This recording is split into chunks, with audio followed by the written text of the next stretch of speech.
आज का टॉपिक है सेल साइकिल के मॉलिक्यूलर इवेंट्स। मॉलिक्यूलर इवेंट से यहाँ मतलब है कि सेल साइकिल के जितने भी हमारी स्टेजेस होती हैं, लाइक इंटरफेस हो गया, प्रोफेस हो गया, मेटाफेस हो गया, साइटोकाइनेसिस वाले प्रोसेस हो गए, मीन्स पूरी जो सेल साइकिल है उसमें किस स्टेज में क्या क्या मॉलिक्यूलर बेसिस वाले इवेंट्स आते हैं वो हम आज स्टडी करेंगे। तो अगर हम सेल साइकिल की बात करें तो जो फर्स्ट इसमें स्टेज हमारी आती है वो हमारी स्टेज होती है इंटरफेस।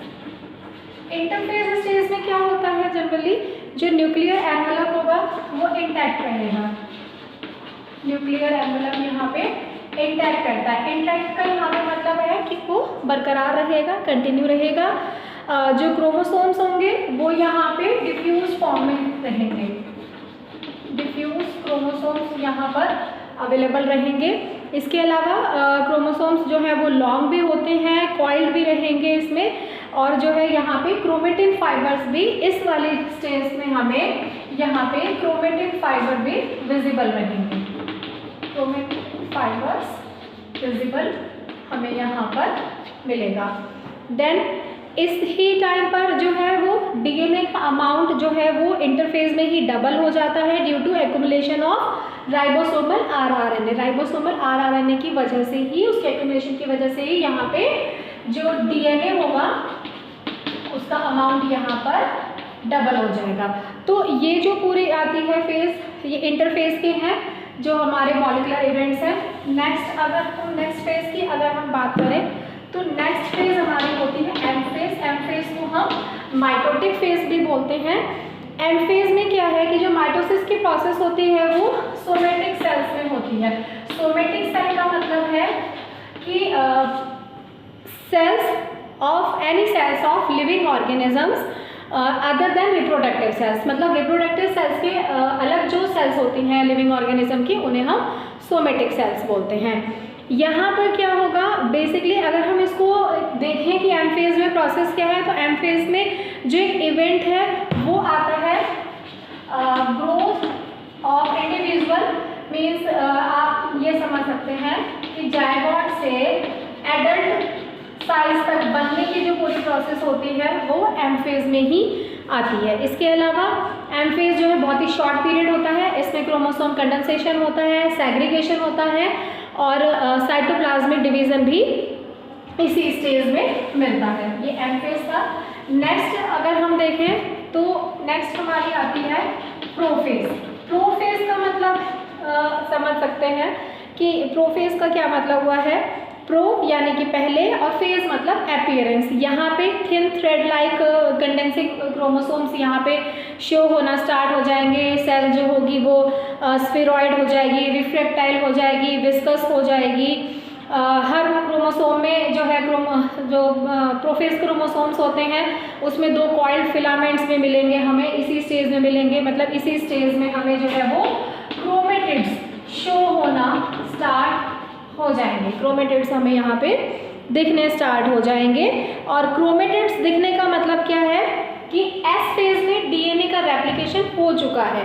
क्रोमेटिड्स तभी दिखते हैं, क्रोमेटिड्स रिजल्ट है replication of DNA during S phase. तो इसके अलावा अगर हम प्रोफेज के बारे में बात करें तो प्रोफेज अंदर एक कोई प्रॉपर कोई फेज नहीं है। जनरली जो सेल साइकिल होती है उसमें फेज है G1, then S, then G2, then M। तो नॉर्मली देखा जाए तो S फेज से M फेज तक जाने के जो बीच वाला ये पार्ट है, ये इस पार्ट में ही हम कहीं पर जो है एक स्टेज हम कंसीडर कर लेते हैं जिसे हम प्रोफेज बोल रहे हैं। और इसी की ओवरलैपिंग में हम एक स्टेज और कंसीडर कर लेते हैं जिसको हम G2 बोलते हैं। तो ये प्रोफेज का रहेगा। अब प्रोफेज में हमारे क्या मॉलिक्यूलर इवेंट्स हो सकते हैं। सबसे बड़ा मॉलिक्यूलर इवेंट हमारा प्रोफेज में आता है वो है हमारा क्रोमोसोम कंडेंसेशन।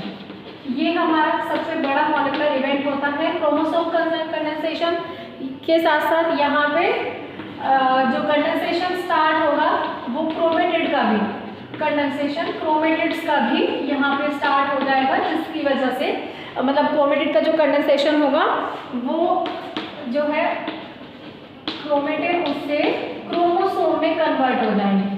क्रोमेटिन यहाँ पे क्रोमोसोम में कन्वर्ट हो जाएंगे by the help of condensing proteins. यहाँ पे जो रोल रहेगा वो कंडेंसिंग प्रोटीन्स का रहेगा, जिसकी वजह से जो क्रोमेटिड होंगे वो हमारे क्रोमोसोम में कन्वर्ट हो जाएंगे।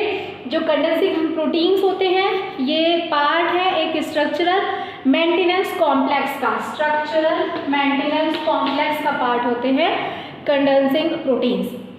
इसके अलावा यहाँ पे ये दो इवेंट्स के साथ में यहाँ पे एक और बहुत बड़ा इवेंट होगा, यहाँ पे डीएनए की सुपर कॉइलिंग स्टार्ट हो जाएगी। डीएनए की सुपर कॉइलिंग का मतलब क्या है कि डिफ्यूज फॉर्म से एक एक्स्ट्रा लेवल की फॉर्म पर जो है वो कॉइलिंग स्टार्ट करना, यानी कि डीएनए की सुपर कॉइलिंग है। इसके अलावा इसी स्टेज में हमारा स्पिंडल फॉर्मेशन भी स्टार्ट हो जाता है। स्पिंडल फॉर्मेशन, स्पिंडल फॉर्मेशन किसकी वजह से हो रहा है? Metaphor of microtubules, metaphor of microtubules ये सपोर्ट करते हैं फॉर स्पिंडल फॉर्मेशन। कैसे? मेटाफर ऑफ माइक्रोट्यूब्यूल्स क्या है? एक टाइप के एसेसरी प्रोटीन्स हैं। ये एसेसरी प्रोटीन्स क्या होंगे? एक्टिवेट हो जाएंगे। एक्टिवेशन के बाद में क्या होगा कि जो माइक्रोट्यूब्यूल्स हैं इसमें कुछ चेंजेस आ जाएंगे, कुछ डायनेमिक चेंजेस आएंगे। उन चेंजेस की वजह से ही स्पिंडल फॉर्मेशन की प्रोसेस जो है वो स्टार्ट हो जाएगी। अब माइक्रोट्यूब्यूल जब पूरा मतलब एक्टिवेट हो गया है, चेंजेस आ गए हैं और स्पिंडल फॉर्मेशन स्टार्ट हो गया, तो उस टाइम पर एक बहुत इम्पॉर्टेंट प्रोसेस जो है माइक्रोट्यूब्यूल्स की होती है वो स्टॉप हो जाएगी, और वो प्रोसेस है हमारी वेसिकुलर ट्रैफिकिंग की।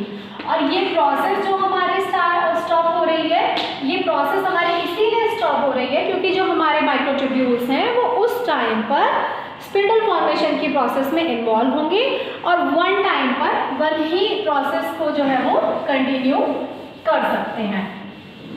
इसके अलावा प्रोफेज में एक और इवेंट आता है एक्टिवेशन ऑफ पॉलीयूबिक्यूटिनेशन। पॉलीयूबिक्यूटिनेशन ये जो है प्रोसेस भी, जो स्टेप है, इवेंट है, ये इवेंट भी प्रोफेज में ही आता है। इस इवेंट की वजह से क्या है कि जो साइकिल है वो नेक्स्ट स्टेज यानी कि मेटाफेज में चली जाती है। तो ये हमारा जो है वो प्रोफेज में जो स्टेज थी, फेज थी, उसमें जो भी मॉलिक्यूलर इवेंट्स थे वो थे। अब नेक्स्ट साइकिल हमारी मेटाफेज में जा चुकी है। अब मेटाफेज में क्या क्या हो सकता है? मेटाफेज में क्या है? क्रोमोसोम्स होंगे। क्रोमोसोम में वो ये हमारा सिस्टर क्रोमेटिड है, ये इसके सिस्टर क्रोमेटिड्स हैं। अब यहाँ पर मेटाफेज में हमने क्या स्टडी किया है कि जो हमारे क्रोमोसोम है उसके जो सिस्टर क्रोमेटिड्स होते हैं वो आपस में जुड़े रहते हैं, मीन्स वो साथ में रहते हैं। और वो काम कौन करता है? वो यहाँ पर एक और मटेरियल होता है जिसको हम बोलते हैं कोहेसिन, वो ये काम करता है। कोहेसिन का क्या रोल है? To help sister chromatids to remain together during metaphase. Metaphase में जो सिस्टर क्रोमेटिड्स है उसको साथ रखने का काम करता है कोहेसिन। ये जो कोहेसिन है ये एनाफेज में जाके डिग्रेड हो जाता है। कोहेसिन ही क्या है? कोहेसिन भी एक पार्ट है फॉर स्ट्रक्चरल मेंटेनेंस कॉम्प्लेक्स का, और जो है वो ये डिग्रेड होता है एनाफेज स्टेज में बाय सैपरेज। सैपरेज यानी कि एक प्रोटीन है और यहाँ पे ये बरकरार है किस वजह से? By help of securin protein. यहाँ पे जो कोहेसिन का रोल रहेगा वो है सिक्योरिन प्रोटीन की वजह से, और एनाफेज में ये सैपरेज प्रोटीन की वजह से जो है डिग्रेड हो जाता है। तो ये रहा मेटाफेज का, जिसमें सिस्टर क्रोमेटिड्स जो है वो कोहेसिन की वजह से साथ रहते हैं। नेक्स्ट स्टेज आती है एनाफेज। अभी हमने मेटाफेज में स्टडी किया कि जो सिस्टर क्रोमेटिड्स हैं वो साथ रहते हैं। एनाफेज में क्या होगा? जो सिक्योरिन था जिसकी वजह से वो क्रोमेसिन जो था कोहेशन जो था वो साथ था, वो वर्क कर रहा था, वो सिक्योरिन इस टाइम यहाँ पर इस स्टेज में आके ऑफ हो जाएगा। और ये ऑफ किसकी वजह से हो रहा है? बाई पॉलीयूबिक्विटोन की वजह से जो है ये ऑफ हो जाएगा। ठीक, सॉरी, पॉलीयूबिक्विटिन। पॉलीयूबिक्विटिन क्या है? पॉलीयूबिक्विटिन एक एनाफेज प्रमोटिंग कॉम्प्लेक्स है। एनाफेज प्रमोटिंग कॉम्प्लेक्स है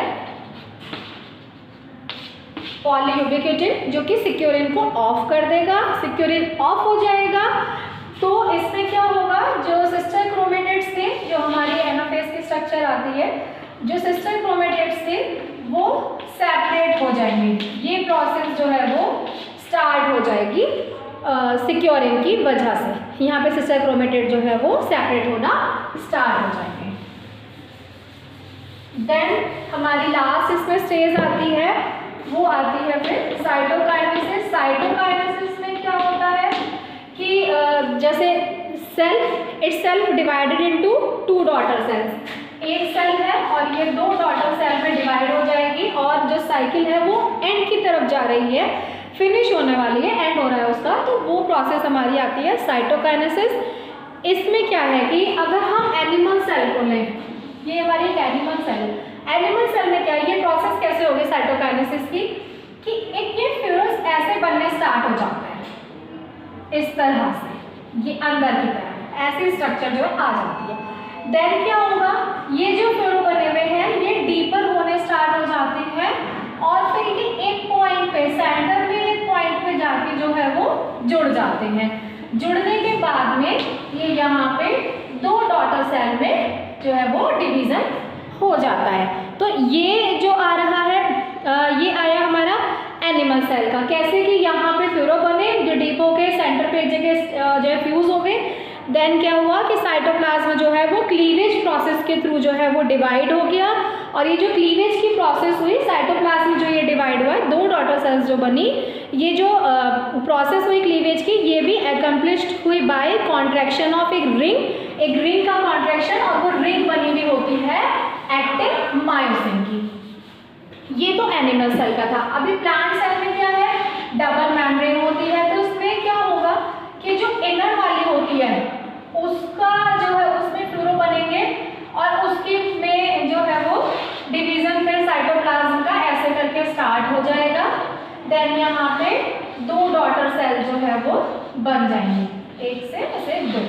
तो ये हमारे सारे हर स्टेजेस में हमने जो है मॉलिक्यूलर इवेंट्स स्टडी करे जो हमारे सेल साइकिल में होते थे।